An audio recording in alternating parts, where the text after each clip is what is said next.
Hello from the International Center of Bogota, Colombia, and welcome to this review of Tequendama Suites. This hotel is part of a small Colombian chain and occupies this 30-story tower. It's located directly adjacent to the Museo Nacional Transmilenio station. The hotel doesn't really have any road frontage and is located in this pedestrian shopping mall. Here's the entrance. This is an old property, maybe up to 50 or 60 years old. It suffers from piecemeal renovations. The lobby itself is relatively modern, clean, and well kept. Some rooms and other parts of the hotel, though, really show their age and lack of upkeep. The hotel staff are excellent, very welcoming and helpful, and really were the highlight of the stay. The hotel bills itself as a 5-star property, but in reality is probably closer to a 2 or 3-star property. I stayed here for 3 nights in April of 2025 at an average cost of $52 per night. While there, I stayed in 2 different rooms, and we'll get a look at both as well as the shared space. The hallways were unrenovated, dark, dreary, and even frightening. Now we'll see the first room, room 2406 on the 24th floor. This room had been recently renovated. It honestly even smelled like brand new construction, and I wondered if I was one of the very first people to stay in it. Rooms in this hotel are very large, up to 700 square feet or so.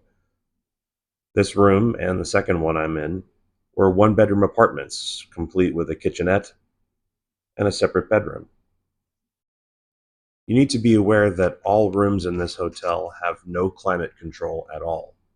No heat, no air conditioning, and really limited ability to open and close windows.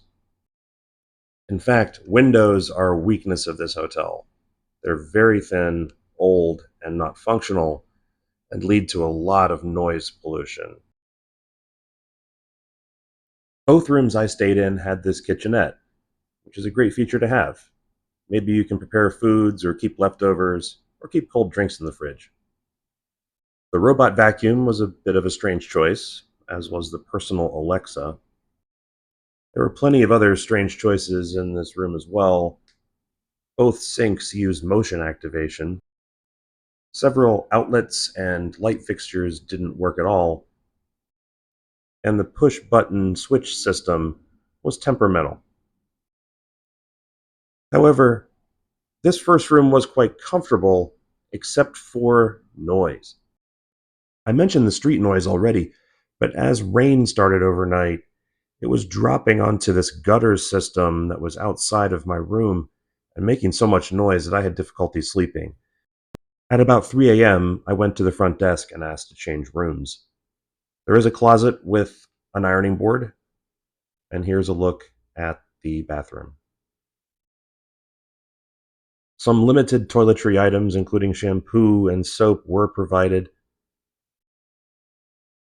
I never used this shower, but it did have a rain shower head as well as hand wand and a soap dispenser inside.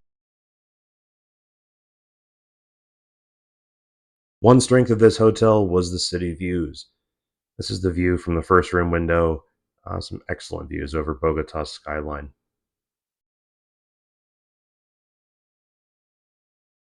So now it's 3 a.m. and I have been moved to room 2512. This room was an unrenovated room. It was dated, although not particularly bad as far as most of the implements go. As I look at the kitchenette, may have been even a little bit nicer than the first one. It was a 1.5 bath, 1 bedroom, with a solid door between the 2 rooms. There was a rollaway bed and a fold-out couch, so in theory this room could sleep as many as 8 people. The really bizarre part of this room was that so many things inside of it were broken. In the bedroom, there were no lamps that functioned and only one outlet that functioned. The clock, TV, coffee maker, were all not functional. Here's the unrenovated bathroom. It worked perfectly fine for my purposes as a shower and did come furnished with all of the towels and toiletries you'd expect. In the end, I was able to salvage a lamp from the living room to provide light in the bedroom. Now let's take a look at some of the common areas available. Here on the top floor, on the 30th floor, is a mostly disused space. It has several meeting rooms and what appeared to be an out of service restaurant or bar. This banquet space is probably used for rentals, weddings, business meetings, that sort of thing, but is not something a tourist would really interact with.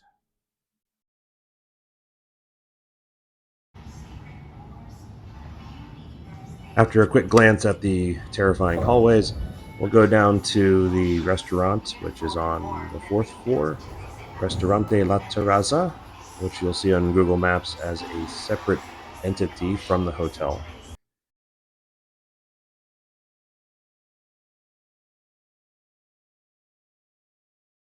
The restaurant uses a QR code menu, which enables me to show you this as a screen capture.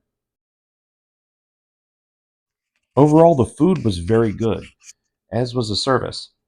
Be prepared to order in Spanish, and you'll be perfectly fine. The menu was really big. This is not a Colombian menu, although there was one section of Colombian focused food.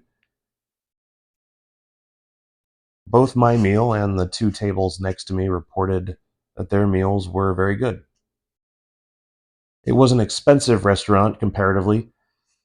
My dinner, plus a beer and a bottle of water, came out to 18 US dollars, probably about triple what I had have paid elsewhere. The restaurant also serves a buffet breakfast that's usually included in your room rate. It looked fine. I only picked up a muffin and a cup of coffee one day.